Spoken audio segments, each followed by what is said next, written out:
Sure. Your memo and released yesterday on Jeffrey Epstein, Yes. it left some lingering mysteries. One of the biggest ones is whether he ever worked for a American or foreign intelligence agency. The former Labor Secretary, who was Miami U.S. Attorney Alex Costa, he allegedly said that he did work for an intelligence agency. So could you resolve whether or not he did? And also, could you say why there was a minute missing from the jailhouse tape on the night of his death? Yeah, sure. If I could. Could I just interrupt for Sure. 1 second? Are you still talking about Jeffrey Epstein? This guy's been talked about for years. You're asking, we have Texas, we have this, we have all of the things. Yeah. And are people still talking about this guy, this creep? That is unbelievable. Do you want to waste the time, and do you feel like answering? I don't mind answering. I mean, I can't believe you're asking a question on Epstein at a time like this, where we're having some of the greatest success and also tragedy with what happened in Texas. It just seems like a desecration, but you go ahead. Sure. A few moments later. You know, we spent a lot of time, effort, very little money on this room. This is called the Cabinet Room. It's been here for a long time, and it had some pictures that were not many of them and not very good ones. And I actually spent time in the vaults. The vaults are where we have a lot of great pictures and artwork. And I picked it all myself. I'm very proud of it. That's Andrew Jackson, great Andrew Jackson. That's a gentleman named, and we call him President Polk. He was sort of a real estate guy. He was, people don't realize he was he was a one-termer, but he was a very good president. But, and I'm not sure I should be doing this, he actually gave us the state of California. He was the one. He was the one that hooked it up. So I'm not sure. Maybe he won't be there for long. But if you notice, the frame is the exact same size, almost, as the other one is Andrew Jackson. So that was a part of the reason too, I have to be honest. But Polk was actually a very good president who's got the same frame that I needed, okay? And up here you have the original George Washington right behind the light. And then you have Dwight Eisenhower, who was a very underrated president, built the interstate system, and he was the toughest president, I guess, until we came along. But I don't mind giving up that crown, because I don't want to be too tough on it, but we want to be humane. But he was the toughest president on immigration. He was very strong at the borders, very, very strong. And sometimes you can be too strong. He was strong at the borders, and during a certain period of time, they were so strong that almost every farmer in California went bankrupt. And we have to remember that. We have to work together. We have to remember that. But he was a very good president, and a very good general, and a very good president. And I thought he deserved a position somewhere on this floor. And then you have, this is very exciting to me, he was not a Republican, to put it mildly, but he was, you know, he was a four-termer. He was Franklin Delano Roosevelt. And if you notice, there were a lot of ramps outside. We have ramp, people say it's an unusual place for a ramp. It was because of him. He was wheelchair bound, but he was an amazing man. It's an amazing portrait, and we used to have him in the room, a different portrait, and it was a terrible portrait. It was almost like it was done by a child. And I used to say, you know, I can't believe that he would have approved of that portrait of himself. And I was in the vaults and looking at things. I said, what's that? And we have some great curators here. We have 6 curators at the White House. They have 2 for paintings, they have them for furniture, they have them for different things. I guess cost is no object. Okay, cost is, maybe I'd have 1, but that's all right.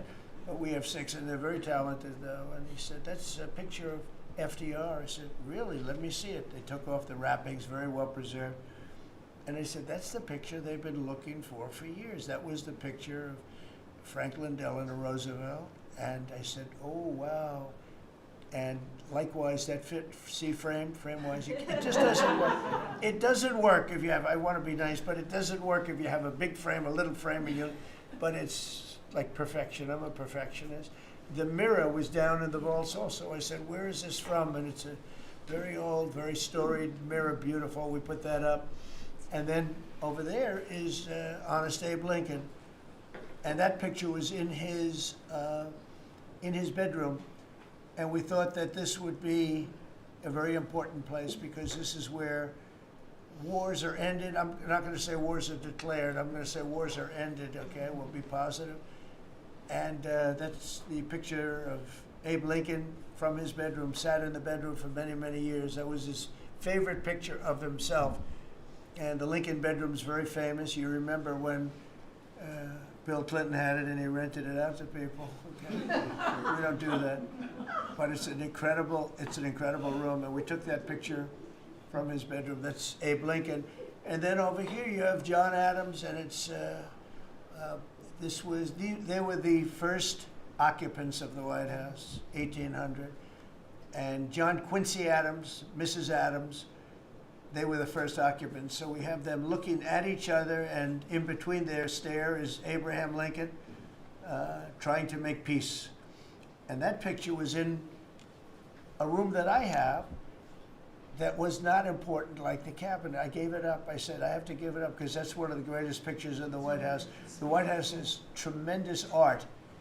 And the Oval Office, when we're there, we'll go over that. That's really been something.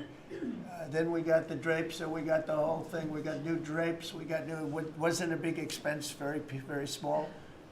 And we took some of the chinaware and silverware and trophyware, they call it, from the vaults, and we had it cleaned up. Hadn't been shined up in 100 years. Some of this has sat in the vaults for over 100 years. Amazing. Over 100 years. Many of the pictures that were put up in the Oval Office, as an example, those two as an example. So he was president. They moved in 1800, and he won the election, I believe, in November of 1800, John Quincy Adams. And we thought that would be, he was considered to be a good president, and he was the first occupant of the White House, so it sort of made sense. And I love the frame of those pictures. Look at those frames, you know? I'm a frame person. Sometimes I like frames more than I like the pictures. And we have the flags of the Marines, and Space Force now has its own flag. I'm very proud of Space Force, but the Army, Navy, Air Force, Marines, Space Force, the whole thing. And Coast Guard is right there. You never forget the Coast Guard. They do a great job. So we have the flags throughout the office. And it's really become quite a beautiful place. I don't want to tell this, Marco pointed it out. I was going to leave the clock. So as president, you have the power. If I go into the State Department or Department of Commerce or Treasury, if I see anything that I like, I'm allowed to take it. Do you believe this? So I'm in Marco's, I see this gorgeous clock, grandfather clock, and there it is. I said, Marco. He didn't know about it. I had to read him the rule and regulation. I said, Marco, I love this clock. Look at it. It's beautiful. He said, what clock? I said, the clock that's in the other room is incredible, and nobody gets to see it there. Marco, I tried to talk him into it first, and it sort of worked, and then I had to use a little more. I said, I'd love to take that clock out and put it in the cabinet room. He said, no, are you serious? I said, Marco, I have the right to do it, Marco. And he said, all right, what the hell? So that's his contribution to the cabinet room. But it's, by the way, it's an incredible clock. And, you know, it's an important room. So you may see it again. Maybe we'll move it back someday. Anyway, so that's pretty much it. But it really is great. Here we put out, you know, these lamps have been very important, actually. Whether people love them or not, but if you see pictures like Pearl Harbor and Tora Tora Tora, you see movies about the White House and where wars are being discussed, oftentimes they'll show those lamps or something like those lamps, something that looks like them, probably not the reals, because I don't think they were allowed to. This is a very important room. This is a sacred room, and I don't think they made movies from here. You never know what they do. But they were missing medallions. See the medallions on top? They had a chain going into the ceiling. And I said, you can't do that. You have to have a medallion. They said, what's a medallion? I said, I'll show you. And we got some beautiful medallions. And you see them. They were put up there. It makes the lamps look better. So we did these changes. And, you know, when you think of it, the cost was almost nothing. We also painted the room a nice color, beige color. And it's been really something. The only question is, will I gold leaf? the corners, you could maybe tell me my cabinet could take a vote. You see the top line moldings, and the only question is, do you gold leaf it? Because you can't paint it. If you paint it, it won't look good, because they've never found a paint that looks like gold. You see that in the Oval Office. They've tried for years and years. Somebody could become very wealthy, but they've never found a paint that looks like gold. So painting it is easy, but it won't look right. And the question is whether or not we should gold leaf it. Linda, do you have an opinion? I gold leaf it. You like it the way? No, I gold leaf it. You'd gold leaf it? Yeah. Who would gold leaf it? Could I raise you? How about, would you gold leaf it? I was gonna ask about McKinley.